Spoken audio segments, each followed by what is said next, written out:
एक लड़की भगवान श्री कृष्ण को साक्षात देखने के लिए वृंदावन आती है।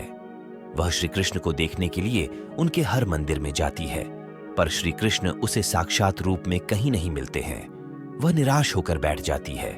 तभी उसके पास एक व्यक्ति आता है और वह कहता है कि अगर श्री कृष्ण को शांत देखना है तो वृंदावन के निधिवन में जाओ। वहां पर हर रात श्री कृष्ण आते हैं और वह धरती की एकमात्र जगह है जहां भगवान कृष्णा साक्षात मिलते हैं। ये बात सुनते ही वह लड़की तुरंत निधि बन जाती है और पेड़ों की खोखली शाखाओं के बीच छुपकर बैठ जाती है। तकरीबन रात के 2:30 बजे उसे कुछ ऐसा दिखता है जिसे देखकर उसके होश ओ हवास उड़ जाते हैं। उसके बाद उसने जो बताया उसे सुनकर आपको यकीन करना मुश्किल हो जाएगा। वह लड़की कौन थी और वह भगवान कृष्ण से क्यों मिलना चाहती थी? आखिर उस लड़की ने रात के 2:30 बजे निधिवन में क्या देखा? उसके बाद उसके साथ क्या हुआ था? वह जिंदा बच पाई या उसके साथ कौन सी घटना घटित हुई? दोस्तों, इस सच्ची घटना को सुनने के बाद आपके होश उड़ जाएंगे। आप देख रहे हैं दक्ष टीवी इंडिया यूट्यूब चैनल।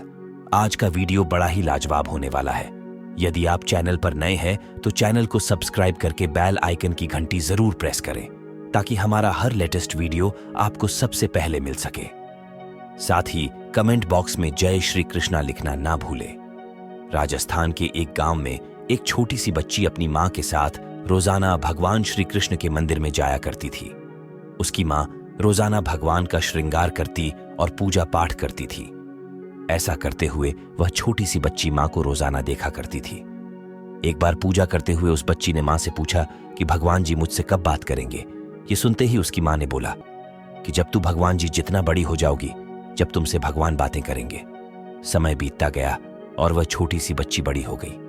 फिर उसने अपनी मां से पूछा कि भगवान जी के जितना मैं बड़ी हो गई हूं, क्या भगवान जी अब मुझसे बात करेंगे?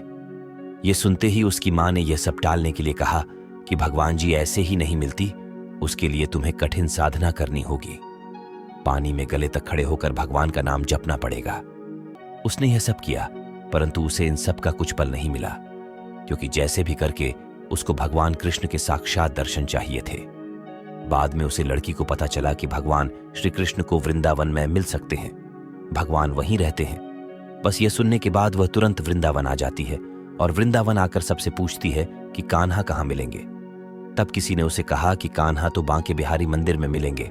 ये सुनते ही वह मटका भरकर मक्खन और हाथ में बांसुरी लेकर बांके बिहारी मंदिर पहुंच जाती है और पंडित से बोलती है कि मुझे कान्हा से मिलना है। वह पंडित कहता है। ये कहते ही वहां के पंडित उस लड़की को बांके बिहारी जी के दर्शन करवा देते हैं, परंतु वह लड़की बोलती है, यह तो मूर्ति है, मुझे तो असली कान्हा से मिलना है और उनसे बातें करनी है। पंडित जी उसे बोलते हैं कि तुम्हें हर जगह सिर्फ मूर्ति देखने को मिलेगी, असली साक्षात कान्हा तुम्हें कहीं नहीं मिलेंगे। यह सुनते ही वह बहुत मायूस और उदास हो जाती है। दरअसल वहां खड़ा एक बुजुर्ग व्यक्ति यह सब कुछ देख रहा था। वह लड़की के सामने आया और बोला, अगर तुम्हें साक्षात ठाकुर जी के दर्शन करने हैं तो मेरा कहना मानो, निधिवन में चले जाओ।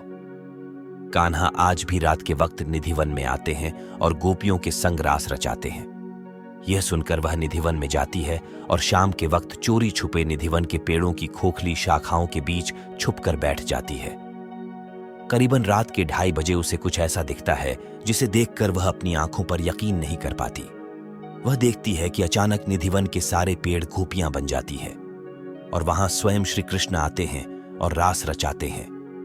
यह देखकर वह बोलने लगती है कि कान्हा मुझे छोड़कर मत जाओ।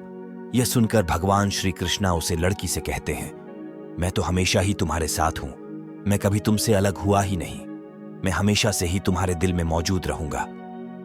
यह सुनते ही वह लड़की बोलती है कि कहां हो, मेरे दिल में मुझे अभी दिखाओ। उसके बाद श्री कृष्ण जी ने उसे अपना वह रूप दिखाया जहां वह कण कण में वास करते हैं। यह सब देखते ही वह लड़की बेहोश होकर जमीन पर गिर जाती है।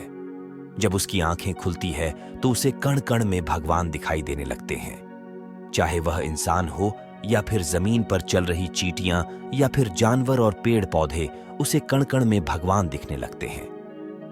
दोस्तों, आपको जानकारी आश्चर्य होगा कि वह लड़की बाद में श्री कृष्ण से विधिवत शादी भी करती है। इस लड़की को लोग आज भी मीरा के नाम से जानते हैं। दोस्तों, मीराबाई का जन्म राजस्थान के मेड़ता में 1503 हुआ था। कहते हैं कि जब वह अपनी मां के गर्भ में थी तब उसके घर भागवत कथा का आयोजन हुआ था, जिसमें उसकी मां 7 दिन तक कथा सुनती है। वहीं पर गर्भ में पल रही मीराबाई भी भागवत कथा को सुनती है। तभी से उसको भागवत प्रेम हो जाता है। इसके अलावा यह भी कहते हैं कि जब मीरा छोटी थी तब वह अपने दादा दूदाजी के साथ गांव में होने वाली हर भागवत कथा में जाती थी और बड़ा मन लगाकर सुनती थी। एक बार कथावाचक महाराज से वह सवाल करती है कि जी ठाकुर जी की कथा आप कर रहे हैं, मैं उनसे कब और कैसे मिले सकती हूं। तब वह कथावाचक बड़ा आश्चर्यचकित रह गया था, क्योंकि उसे समय उसे लड़की की आयु केवल 5 वर्ष थी। आगे चलकर में मीराबाई का विवाह मेवाड़ के राणा भोजराज से कर दिया जाता है। वहां पर भी मीराबाई भगवान श्री कृष्ण के भजन किया करती थी, जो राजा भोजराज को पसंद नहीं थे।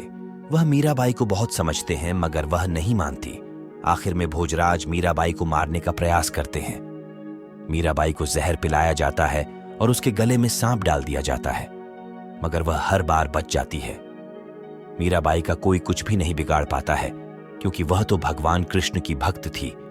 और यह मीरा आज वृंदावन की गलियों में कहीं ना कहीं देखने को मिल जाएगी। दोस्तों, यह वीडियो कैसा लगा हमें अपने विचार कमेंट बॉक्स के माध्यम से जरूर लिखिएगा। आप मीराबाई के बारे में क्या जानते हैं, कमेंट बॉक्स में जरूर बताइए। मिलते हैं फिर ऐसे ही एक और वीडियो के साथ। वीडियो के अंत तक बने रहने के लिए आपका धन्यवाद। जय श्री कृष्णा। वीडियो अच्छा लगा हो तो लाइक, शेयर और चैनल को सब्सक्राइब करना ना भूलें।